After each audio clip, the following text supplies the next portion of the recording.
সুপ্রিয় শিক্ষার্থীবৃন্দ, স্টাডি ল্যাবের নতুন আরেকটি ক্লাসে তোমাদের সবাইকে স্বাগতম। আমি তৌহিদা ইসলাম মেধা তোমাদের সাথে নতুন আরেকটি ভিডিও নিয়ে হাজির হয়েছি। তো সবাই সাথেই থাকবে। গত ক্লাসে আমরা অষ্টম শ্রেণীর তৃতীয় অধ্যায় অর্থাৎ পরিমাপ অধ্যায়ের 1 থেকে 11 উদাহরণগুলো নিয়ে আলোচনা করেছিলাম। আজকে আমরা উদাহরণ 12 থেকে পরের উদাহরণগুলো নিয়ে আলোচনা করব। তো চলো শুরু করা যাক। তো উদাহরণ 12 সমাধানের জন্য আমি বোর্ডে উদাহরণটি তুলে রেখেছি।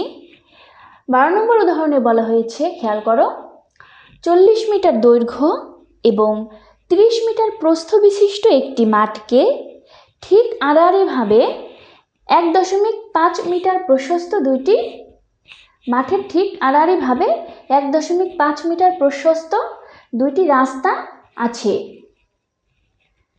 রাস্তা দুটির মোট ক্ষেত্রফল কত হবে? তো খেয়াল করি, এই প্রশ্নটির সমাধানের জন্য প্রথমে গত অঙ্কটির মতো প্রথমে আমাদের একটি চিত্র এঁকে বিষয়টিকে ভালোভাবে বুঝতে হবে। যে বলা হয়েছে 40 মিটার দৈর্ঘ্য এবং 30 মিটার প্রস্থ বিশিষ্ট, অর্থাৎ একটি এরকম আয়তাকার মাঠ আছে। কি আছে? আয়তাকার মাঠ। এই আয়তাকার মাঠের দৈর্ঘ্য হচ্ছে 40 মিটার। এই দৈর্ঘ্য 40 মিটার এবং প্রস্থ হচ্ছে 30 মিটার। খেয়াল করি বন্ধুরা, দৈর্ঘ্য হচ্ছে কত? 40 মিটার এবং প্রস্থ 30 মিটার। এবং এখন বলা আছে কি, দেখো, মাঠের ঠিক আড়াআড়িভাবে, মাঠের ঠিক আড়াআড়িভাবে, প্রশ্নটি আমার মনে হয় একটু ভুল তোলা হয়েছে। যাই হোক, আড়াআড়িভাবে 1.5 মিটার প্রশস্ত দুইটি রাস্তা আছে। অর্থাৎ আড়াআড়িভাবে এই দিক বরাবর একটা রাস্তা আছে যার প্রশস্ত কত? 2 মিটার। এবং যেহেতু বলেছে আড়াআড়িভাবে দুইটি রাস্তা আছে, অর্থাৎ এইভাবেও একটি রাস্তা আছে,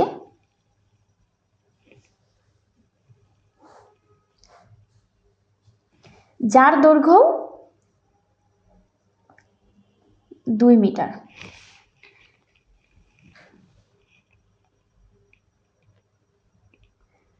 খেয়াল করি,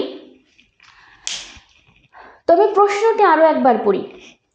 40 মিটার দৈর্ঘ্য এবং 30 মিটার প্রস্থ বিশিষ্ট একটি মাঠের ঠিক মাঝ বরাবর আড়াআড়িভাবে 1.5 মিটার প্রশস্ত দুইটি রাস্তা আছে।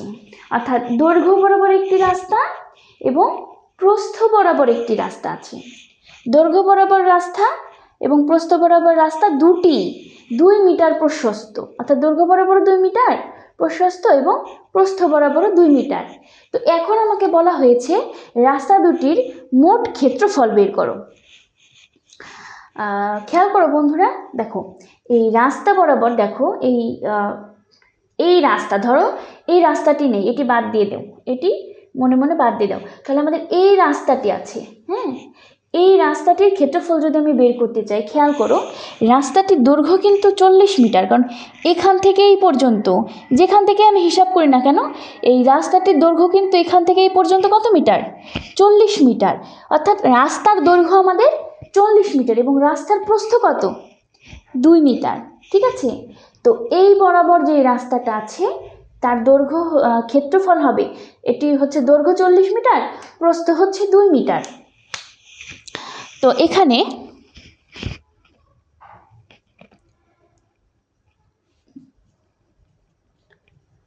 দৈর্ঘ্য বরাবর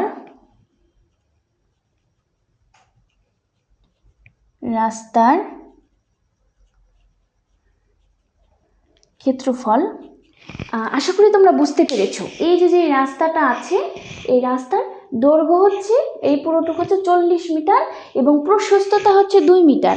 তাহলে ক্ষেত্রফল আমরা বুঝতেই পারছি 40 গুণ হচ্ছে 2 বর্গ মিটার। ঠিক আছে, তাহলে কত? 80 বর্গ মিটার। ঠিক আছে, 80 বর্গ মিটার। এবং প্রস্থ বরাবর, এবার আসি প্রস্থ বরাবর রাস্তার ক্ষেত্রফল। খেয়াল করি দৈর্ঘ্য বরাবর যদি কি, এটা হচ্ছে দৈর্ঘ্য আর প্রশস্ততা হচ্ছে 2 মিটার, তাহলে এইভাবে যদি আমি নির্ণয় করি, তাহলে দেখো প্রস্থ বরাবরও কি আমাদের দৈর্ঘ্য হচ্ছে, রাস্তার দৈর্ঘ্য হচ্ছে কত, এটুকু কত, এটুকু 30 মিটার এবং প্রস্থ তো 2 মিটার দেওয়াই আছে, তাই না? কিন্তু আসলে দেখো এই রাস্তাটা এদিক এবং মাঝ বরাবর একটা কি অংশে ভাগ হয়ে গেল না, যেইটুকু, কিন্তু এই রাস্তাটুকু, এই পুরোটুকুর হিসাব কিন্তু আমি দৈর্ঘ্য বরাবর ক্ষেত্রফলে নিয়েছি। তাহলে এই অংশটুকুর ক্ষেত্রফল, মানে এই অংশটুকু বাদ দিলে, তাহলে এই অংশ আর এই অংশের ক্ষেত্রফল হবে হচ্ছে আমার প্রস্থ বরাবর ক্ষেত্রফল। তো এই অংশটুকু যে ধরে নিলাম, এটুকু হচ্ছে 1 একক, মানে হচ্ছে 1 একক মানে কি 1.5 মিটার আমি এর মধ্যে ধরে নিয়েছি। ঠিক আছে, তাহলে প্রস্থ বরাবর কত আমাদের, প্রস্থ বরাবর ক্ষেত্রফল হচ্ছে ওই যে 30 থেকে বাদ যাবে, এই 30 থেকে এইটুকু বাদ যাবে না, এইটুকু হচ্ছে কত 1.5 মিটার। ঠিক আছে, তাহলে 30 থেকে আমি বাদ দিব হচ্ছে 1.5, এর সাথে গুণ দিব হচ্ছে এই যে রাস্তার প্রশস্ততা, তো উভয় ক্ষেত্রে আমাদের কত 2, তাই না, বর্গ মিটার। তাহলে এখানে আমাদের হয় কত 28.5 গুণ হচ্ছে 2 বর্গ মিটার। তো 28.5 গুণ 2 আমাদের 57 বর্গ মিটার। তো সুতরাং সম্পূর্ণ রাস্তার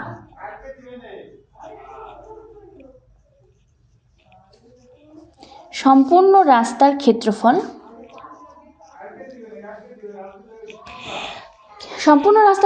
খেয়াল করি এই দৈর্ঘ্য বরাবর ক্ষেত্রফল হচ্ছে 80 যোগ প্রস্থ বরাবর ক্ষেত্রফল, বাকি ক্ষেত্রফল হচ্ছে 57 বর্গ মিটার। তো এটা টোটাল যোগ 137 বর্গ মিটার, এটাই কিন্তু আমাদের অ্যান্সার। তো শিক্ষার্থীবৃন্দ আশা করি বুঝতে পেরেছি। তো আমি আবার একটু বলি, দৈর্ঘ্য বরাবর ক্ষেত্রফল হচ্ছে যে রাস্তার দৈর্ঘ্য আর হচ্ছে রাস্তার প্রস্থ, দৈর্ঘ্য গুণ প্রস্থ, এবং প্রস্থ বরাবর ক্ষেত্রফল হচ্ছে প্রস্থ কত 30, দৈর্ঘ্য কত 30 এবং প্রশস্ততা কত 2, কিন্তু এই যে মাঝের এই অংশটুকু কি ফাঁকা থাকার কারণে আমি 30 থেকে 1.5 বাদ দিয়ে তার সাথে হচ্ছে প্রস্থ গুণ করছি। ঠিক আছে, তার সম্পূর্ণ রাস্তার ক্ষেত্রফল হচ্ছে দৈর্ঘ্য বরাবর ক্ষেত্রফল যোগ প্রস্থ বরাবর ক্ষেত্রফল। ঠিক আছে, তো টোটাল 137 হচ্ছে আমাদের অ্যান্সার। এই ছিল আমাদের উদাহরণ 12 এর সমাধান। এরপরে আমরা উদাহরণ 13 সমাধান করব। প্রিয় শিক্ষার্থীবৃন্দ, এরপরে আমরা উদাহরণ 13 সমাধান করব। 13 সমাধানের জন্য প্রশ্নে কি বলেছে খেয়াল করি। প্রশ্নে বলা হয়েছে 20 মিটার দীর্ঘ একটি কামরার মাঝে কার্পেট দিয়ে ঢাকতে 7,500 টাকা খরচ হয়। তো ঠিক আছে, কামরার দৈর্ঘ্য হচ্ছে কত 20 মিটার এবং কার্পেট দিয়ে ঢাকতে খরচ হয় কত 7,500 টাকা। এরপরে বলা হয়েছে যদি ওই কামরাটির প্রস্থ 4 মিটার কম হয় তাহলে খরচ হবে হচ্ছে 6,000 টাকা। অর্থাৎ প্রস্থ যদি কমায় আসে তাহলে কি আমাদের ক্ষেত্রফলও কমায় আসবে, এবং ক্ষেত্রফল কমলে কি খরচও কমায় আসবে। তো ঠিক আছে, দেখি 20 মিটার দৈর্ঘ্য এবং খরচ হয় হচ্ছে 7,500। তো আমাদের দেওয়া আছে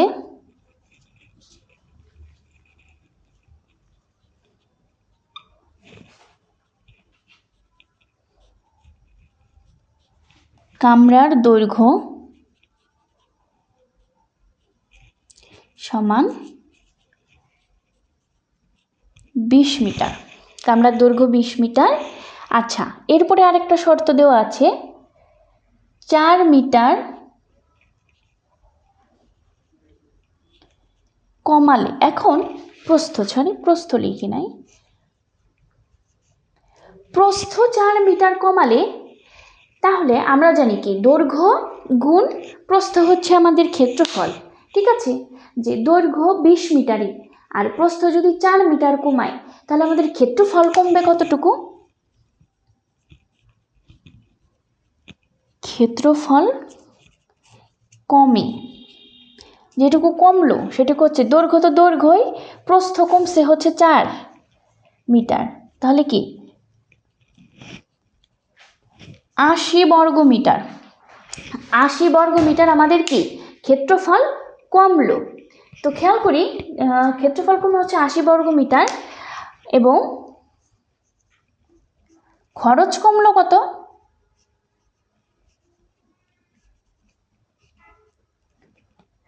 খরচ কমলো এই 7,500 থেকে বাদ যাবে কত?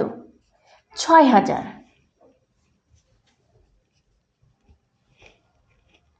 ঠিক আছে, তাহলে কত? 1500 টাকা। তাহলে খেয়াল করি, এই 80 বর্গ মিটার ক্ষেত্রফল কমার জন্য খরচ করলো 1500 টাকা, কমলো, খরচ কমলো কত? 1500 টাকা। তাহলে এই 80 বর্গ মিটার করতে খরচ লাগার কথা ছিল কত? 1500 টাকা। ঠিক আছে, আশা করি বুঝতে পেরেছি যে 80 বর্গ মিটার কমার জন্য খরচ কমলো 1500 টাকা। তার মানে কি, যে 80 বর্গ মিটার এর জন্য খরচ লাগার কথা ছিল কত? 1500। তাহলে আমরা এভাবে লিখব যে 1500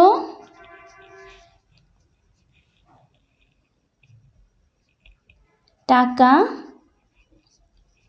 খরচ হয় 80 বর্গ মিটার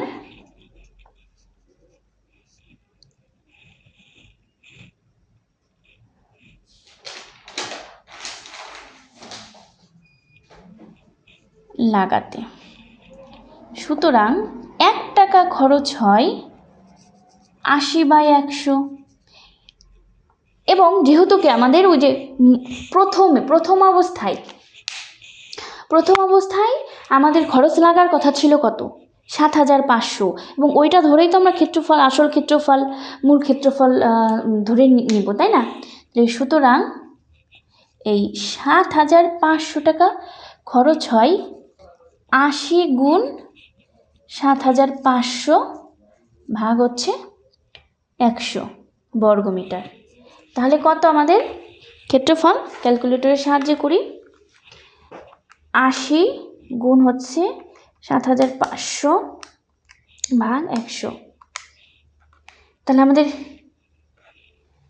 ক্ষেত্রফল হলো কত?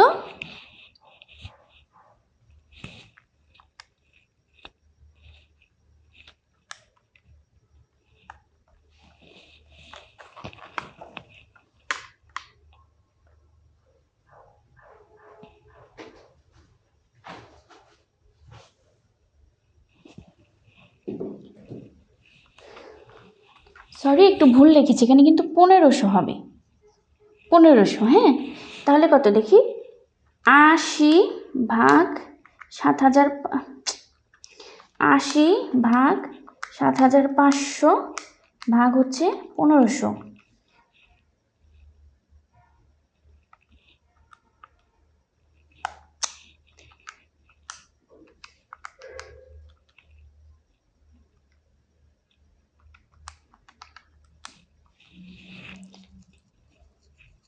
চারশো বর্গ মিটার। ঠিক আছে, তাহলে এই যে প্রথম অবস্থায় যে কার্পেট দিয়ে ঘিরতে যে 7,500 টাকা খরচ হওয়ার কথা ছিল, সেইটা করতে আমাদের সেটার ক্ষেত্রফল কত হওয়ার দরকার ছিল?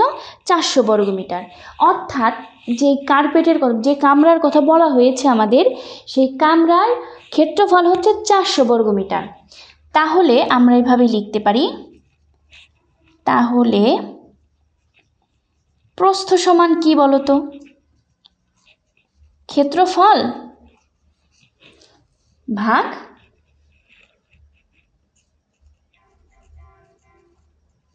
দৈর্ঘ্য। ক্ষেত্রফল হচ্ছে 400, দৈর্ঘ্য 20, অর্থাৎ প্রস্থ আমাদের কত? 20 বর্গমিটার। ঠিক আছে, আশা করি বুঝতে পেরেছি। তো আমি আবার একটু দেখি। কামরার দৈর্ঘ্য 20 মিটার, আর বলা আছে 4 মিটার কমলে ক্ষেত্রফল 4 মিটার যদি প্রস্থ কমে তাহলে খরচ কমবে হচ্ছে 6000 টাকা। তো 4 মিটার কমলে ক্ষেত্রফল কতটুকু কমবে? তো আমরা জানি দৈর্ঘ্য এবং প্রস্থ যে 4 মিটার কমলো সেটুকের জন্য ক্ষেত্রফল কত? 80। আর এটুকের জন্য, এই 80 বর্গ মিটারের জন্য খরচ কমলো আমার কত? 7500 বিয়োগ 6000 অর্থাৎ 1500 টাকা। খেয়াল করি 1500 টাকা খরচ হয় 80 বর্গ মিটার লাগাতে। কারণ কি, এই 80 বর্গ মিটার কমার কারণে আমার 1500 টাকা কমছে। বুঝতে পেরেছি? 80 বর্গ মিটার ক্ষেত্রফল কমার কারণে আমার খরচ কমলো 1500 টাকা।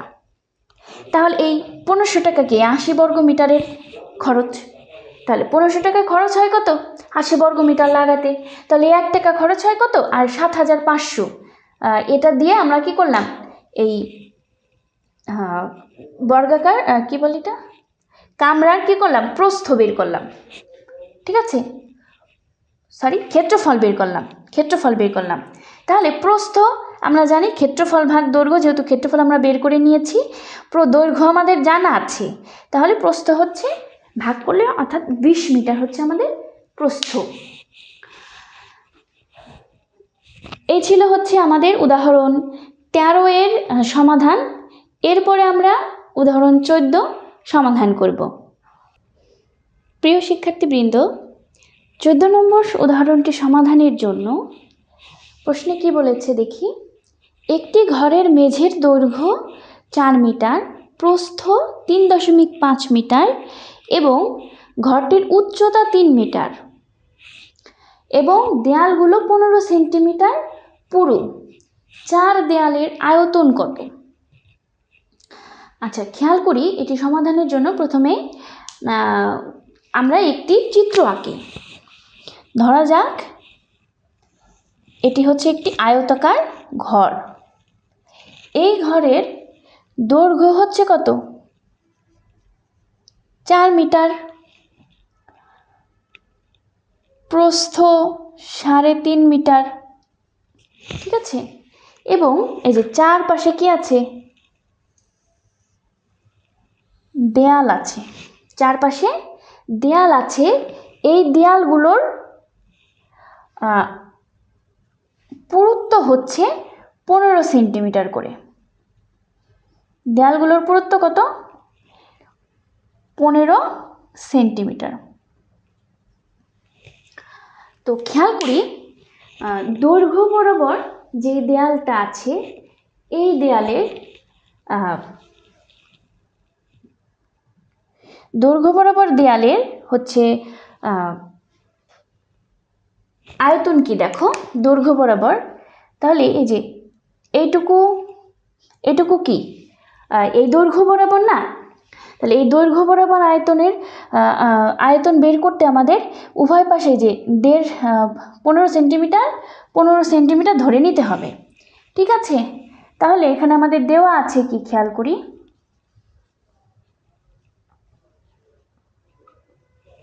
দেওয়া আছে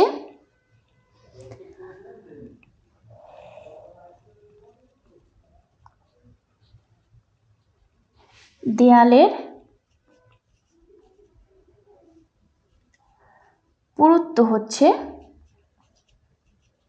15 সেন্টিমিটার। অবশ্যই সেন্টিমিটার থেকে আমাদের মিটারে নিতে হবে, যেহেতু কি দৈর্ঘ্য প্রস্থ সব মিটারে আছে। তাহলে 15 সেন্টিমিটার থেকে যদি আমি মিটারে নিতে চাই, অবশ্যই আমাকে 100 দিয়ে ভাগ করতে হবে।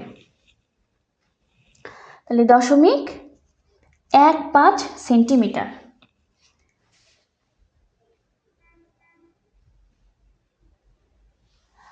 তো এবার দৈর্ঘ্য বরাবর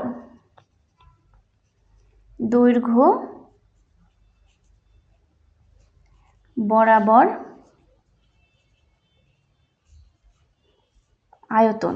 খেয়াল করি, আবারও বলছি, দৈর্ঘ্য বরাবর আয়তনের জন্য দৈর্ঘ্য এই পাশে দিয়ে এই 0.5 সেন্টিমিটার এবং এই পাশে 0.5 সেন্টিমিটার কি বৃদ্ধি পাবে, অর্থাৎ দুই পাশে 0.5 সেন্টিমিটার করে বৃদ্ধি পাবে।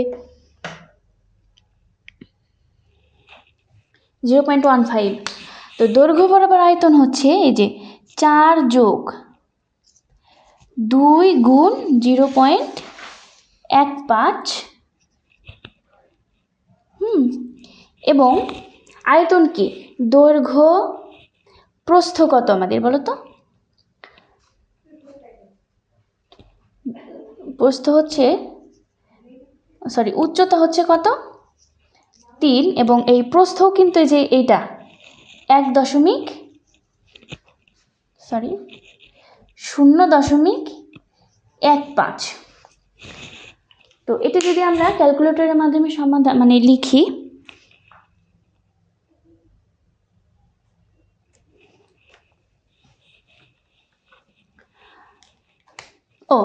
খেয়াল করি প্রিয় শিক্ষার্থীবৃন্দ, এটি কিন্তু আমাদের এক পাশের দৈর্ঘ্য হলো, এক পাশের আয়তন হলো, তাই না?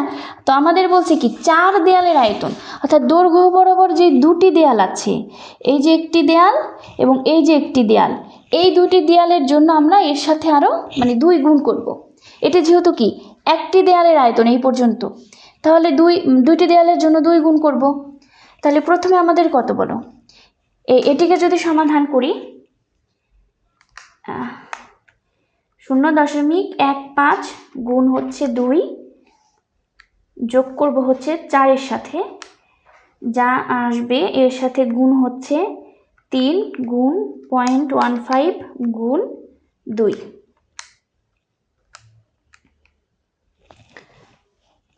3.87। এটা কিন্তু কি আয়তন, তাহলে এটা ঘন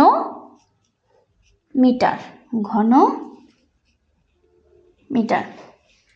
এরপরে প্রস্থ বরাবর দেখো, খেয়াল করো প্রস্থ বরাবর আয়তন কত আমাদের? প্রস্থ বরাবর আয়তন হচ্ছে, আচ্ছা একটা জিনিস খেয়াল করো, এই যে দৈর্ঘ্য বরাবর যে আয়তনটা আমি উভয় পাশ থেকে কি এই পুরোটুক এইটুকু পুরোটুকের আয়তন আমি নিয়েছি না? তাহলে প্রস্থ বরাবরের জন্য কি আবার এই এক্সট্রা এইটুকু নেওয়ার দরকার নেই, কারণ আমি এইটুকু তো নিয়েছি দৈর্ঘ্য বরাবরের জন্য, তাই না?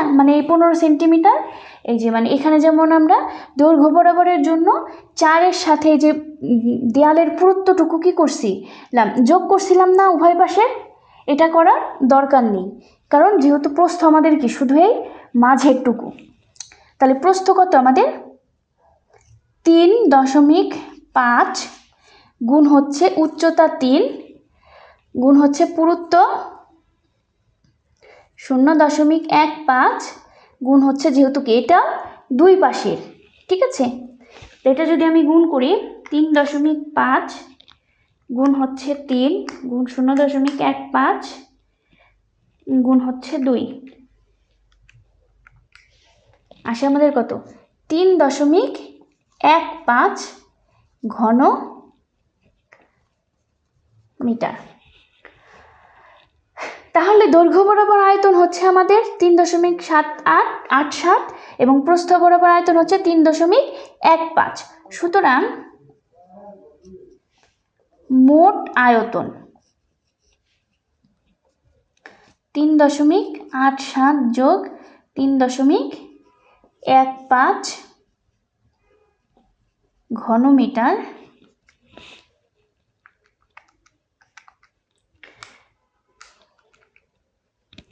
তো মোট আয়তন হচ্ছে 7.20 ঘনমিটার। তো প্রিয় শিক্ষার্থীবৃন্দ, এই 14 নম্বর উদাহরণটি সমাধানের জন্য কিন্তু প্রথমে আমাকে চিত্রটা ভালো মতো বুঝতে হবে। আমি যদি চিত্র এঁকে বিষয়টি আয়ত্ত না করতে পারি, মনে মনে আয়ত্ত না করতে পারি, তাহলে কিন্তু অঙ্কটি বোঝা অনেকটা কঠিন হয়ে যাবে। তো যেহেতু দেয়ালের পুরুত্ব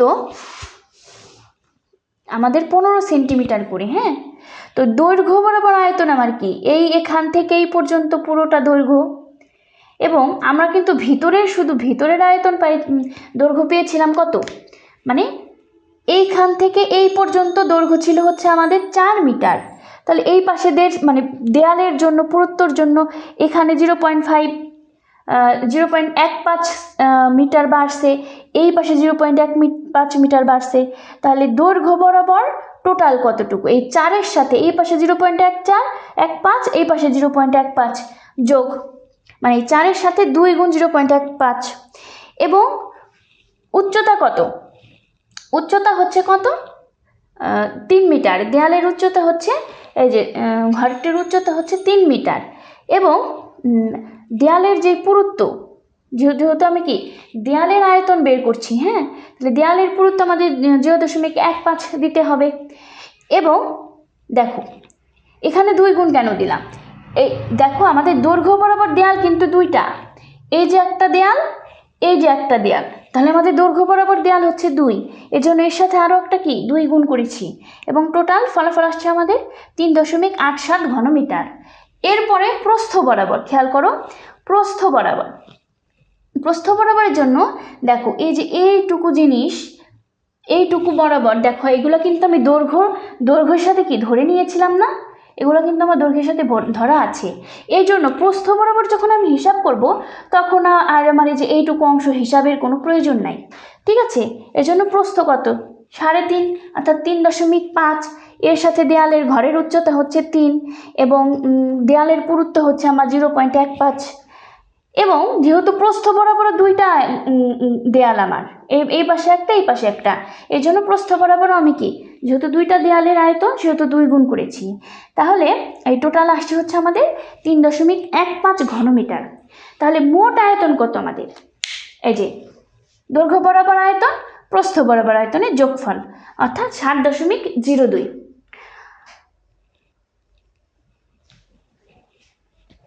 প্রিয় শিক্ষার্থীবৃন্দ, আশা করি অঙ্কটি বুঝতে পেরেছি।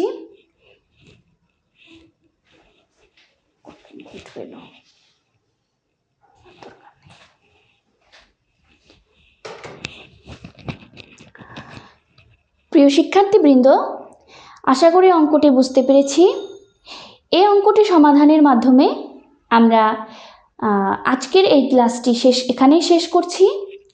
দেখা হবে পরবর্তী ক্লাসে, সেখানে আমরা এই অধ্যায়ের পরবর্তী উদাহরণগুলো নিয়ে আলোচনা করব। ততক্ষণ পর্যন্ত সবাই সাথে থাকবেন, ভালো থাকবেন।